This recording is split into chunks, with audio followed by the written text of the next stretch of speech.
We live in this world that's constantly whispering, sometimes even shouting, that more is better, right?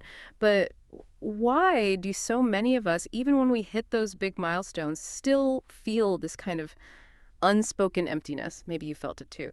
That nagging sense that something's missing, even when, on paper, you seem to have everything you could possibly want. Today on the Deep Dive, we're going to try and cut through that noise. We're diving deep into the, well, unexpected truth about contentment.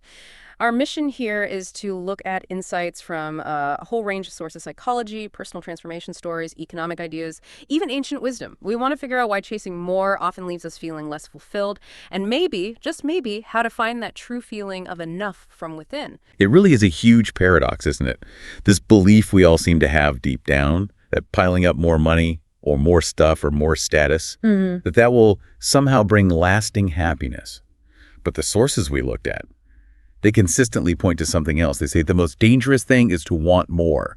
And what enough actually means, well, that's completely subjective. Nobody else can decide that for you. Yeah, I think we've all felt that pull where the goalposts just keep moving further away. I remember reading this story. It was about someone who really seemed to have it all, like a thriving family, a loving husband, and all the riches a girl could ask for. That's how it was put.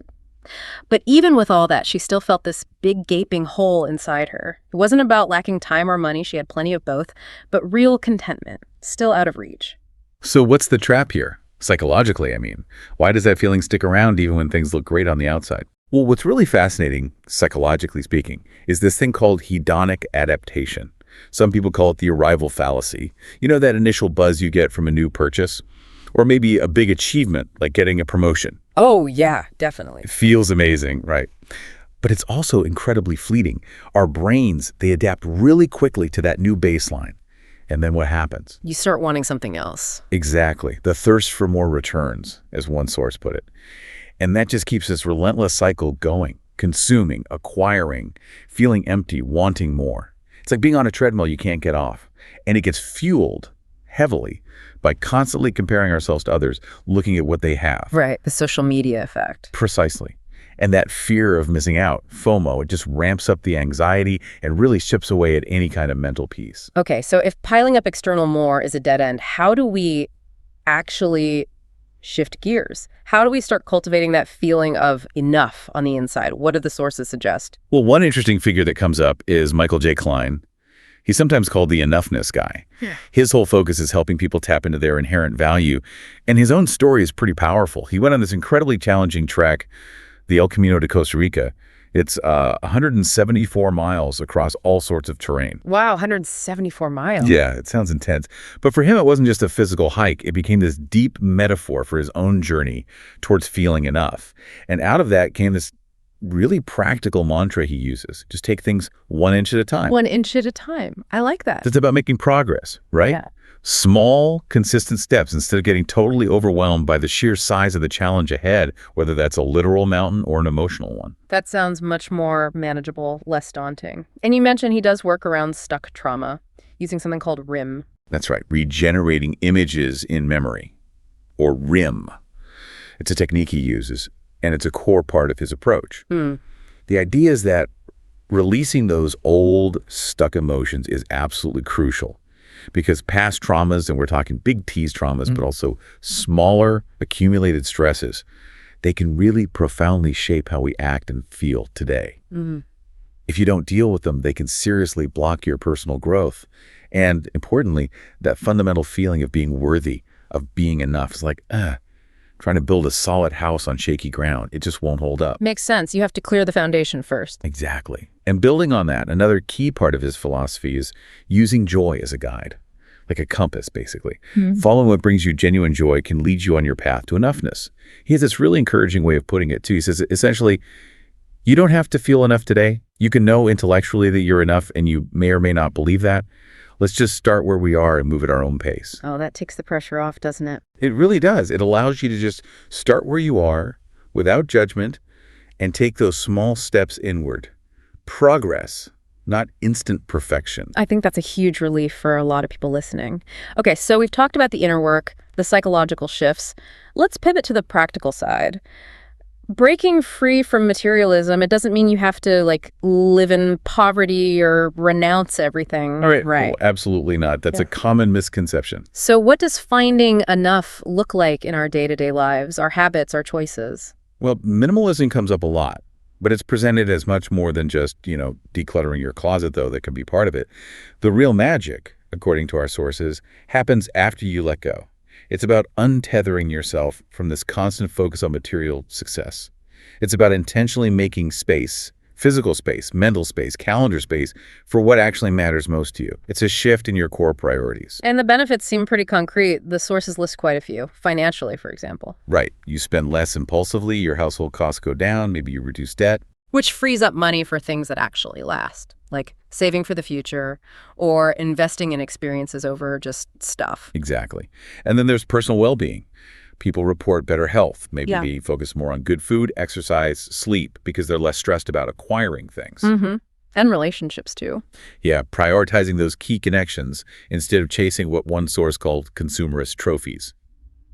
Showing off, basically. Consumerist trophies, huh? Okay. And it can also free up energy for creativity, for contributing to your community, things like that. It's not just about less. It's about making room for more of what matters. So it's less about deprivation and more about intentionality? Precisely. And that ties directly into this idea of mindful consumption. One source described it as a customer-oriented structural solution to a sustainable future, which sounds a bit academic, but the core idea is powerful. Okay, break that down a bit. It involves two things. First, a mindful mindset, basically, caring for yourself, your community, and the planet. And second, mindful behavior, which really boils down to temperance, moderation in how we consume. Temperance. That's an interesting word choice. It's not about stopping completely, but controlling it. Exactly. And the sources identify three main types of excessive consumption we need to temper or moderate. Okay, what are they? First is acquisitive consumption.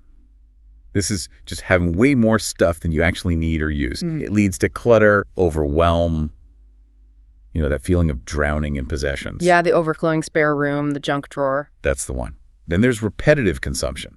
This is that cycle of buying things that are designed to be disposable or become obsolete really quickly, throwing them out and buying the next version. Like fast fashion, or maybe upgrading your phone every single year, even if the old one works fine. Perfect examples.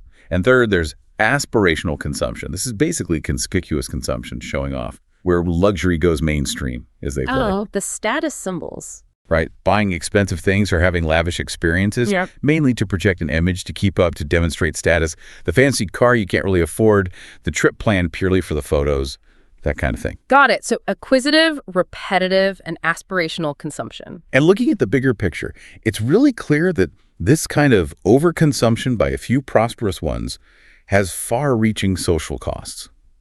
It fuels massive problems like overflowing landfills, using up finite resources, contributing to climate change, which is why the 3 R's, reduce, reuse, recycle, are so critical. It connects individual choices to global impact. Absolutely. And the kicker is, despite the shiny promises, this excessive consumption doesn't even deliver happiness. It often leads to the opposite. Perpetual stress, poor health, and unhappiness. It's an illusion. That's a really stark warning. Okay, so if we understand the traps, we see the downsides of materialism and overconsumption. Here's where it gets really interesting for me. Can we actually train our brains? Can we scientifically learn to be more content with what we have? It's a great question. And surprisingly, maybe. The answer seems to be yes. And one powerful tool for this is gratitude. Gratitude. Okay, tell me more. There's some compelling research here. One study, for example, looked at almost 300 adults who were seeking mental health counseling. They split them into groups. One group just did the counseling, another did counseling plus wrote about negative experiences. But a third group did counseling and wrote gratitude letters each week for 3 weeks. Okay, and what happened? The results were pretty striking. The gratitude letter group reported significantly better mental health, not just immediately, but 4 weeks later, and even 12 weeks later compared to the other groups. 12 weeks later. Just from writing a few letters. Yeah. The positive effects were tangible and lasted well beyond the act of writing itself. Wow. So what did they learn from that? What were the key insights? Well, a few things stood out. First, gratitude writing seems to genuinely help unshackle us from toxic emotions. When you actively focus on what you're thankful for, It literally shifts your attention away from things like resentment or envy. It's harder to stew in negativity. That makes sense. You're redirecting your focus. Exactly. Yeah. Second, and this is really fascinating, you don't even need to send the letter. The mental health benefits happened even if the person never shared their gratitude with the recipient. Seriously, so it's the internal act itself. It seems so. The power lies in the internal shift, the practice of recognizing and articulating gratitude. Third, the benefits weren't always instant. It was more like a positive snowball effect. The improvements often emerged gradually over time and could even get stronger weeks later. A snowball effect, Yeah. okay. It builds on itself. Right. And perhaps the most amazing part, there seemed to be actual lasting changes in the brain. Okay, now you've really got my attention. Brain changes. Yeah. About 3 months after the study began, they did fMRI scans. They found that when people in the gratitude group experienced feelings of gratitude, they showed increased activity in a specific brain region, the medial prefrontal cortex. And what does that part of the brain do? It's heavily involved in things like learning, decision-making, and understanding social situations. Yeah. So the findings suggest that practicing gratitude can literally train the brain to be more sensitive to the experience of gratitude over time. So you're actually rewiring your brain to notice the good stuff more easily. That's the idea. It helps us appreciate the people and things we do have, sort of counteracting that built-in human tendency to always be looking for what's next, for the more. That is genuinely powerful. Okay, so taking all of this on board, the psychology, the personal journeys, the practical steps, the science of gratitude, stepping back, what does this tell us about, the bigger picture? Is this focus on enoughness just a modern reaction, or does it connect to older wisdom? Oh, it absolutely connects. This isn't a new idea at all. It echoes through many, many wisdom traditions across centuries. A really interesting modern example, though, comes from Thailand, the sufficiency economy philosophy. It's attributed to the late king Bhumibol Adulyadej. Sufficiency economy, how does that work? Its core ideas are reasonableness, which basically means using wisdom in your decisions, moderation, and prudence. And these are supported by knowledge and morality. It's an approach to development that isn't just about maximizing growth at any cost. And didn't it become prominent during a crisis? Yes, exactly. It really gained traction during the 1997 Asian economic crisis. The king gave this famous speech on TV saying, "Being a tiger is not important. The important thing for us is to have a sufficient economy. A sufficient economy means to have enough to support ourselves." Wow, that's quite a statement during an economic meltdown, a direct challenge to the prevailing growth at all costs model. Absolutely. And if you look even further back, you see similar threads in, say, ancient Taoist philosophy. Oh. Well, Taoism isn't really about total detachment from the world or material things. It acknowledges that humans build and interact with their environment. But it emphasizes diminishing covetous or greedy desires. The goal is inner peace, a state of placidity achieved through balance. Avoiding extremes, so not hoarding everything, but also not renouncing everything either. It's about finding that mindful middle path. Harmony, balance. Exactly. Moderation is key. Now, it's probably fair to say that concepts like the sufficiency economy haven't been without critics, right? Some people find them a bit vague or hard to implement practically in today's complex world. That's true. There have been debates about the practical application and definition. But despite those critiques, that underlying principle, this idea of seeking contentment through moderation, through inner resources, rather than just endlessly chasing external things, it feels like a really powerful universal theme, doesn't it? It runs through so many different traditions. Absolutely. It's a timeless reminder, really, that maybe true wealth isn't about how much you have, but about how little you actually need to feel content. So, as we wrap up this deep dive, it feels like the key takeaway isn't some complex formula, but something more fundamental. True contentment, it seems, isn't really found out there in the relentless, exhausting chase for more. No, it seems to be cultivated from the inside out. By developing those inner resources we talked about, recognizing our own inherent worth, that feeling of enoughness. And by being more mindful about how and why we consume things. Right, and harnessing that incredible power of gratitude, which can literally reshape how our brain perceives the world. It really comes down to finding peace within ourselves, right here, right now, appreciating our present circumstances instead of always yearning for some future state. Well said. So for you listening, here's something to think about as we close. Just a little food for thought. What's one single, maybe even tiny habit you could try this week? Maybe it's actually writing that gratitude note, even if you don't send it. Or perhaps decluttering one small corner, one drawer. Or maybe it's just pausing intentionally for 60 seconds to truly appreciate something you already have. What small step could you take that might begin to redefine what enough means for you? What could set you on your own unexpected path to contentment?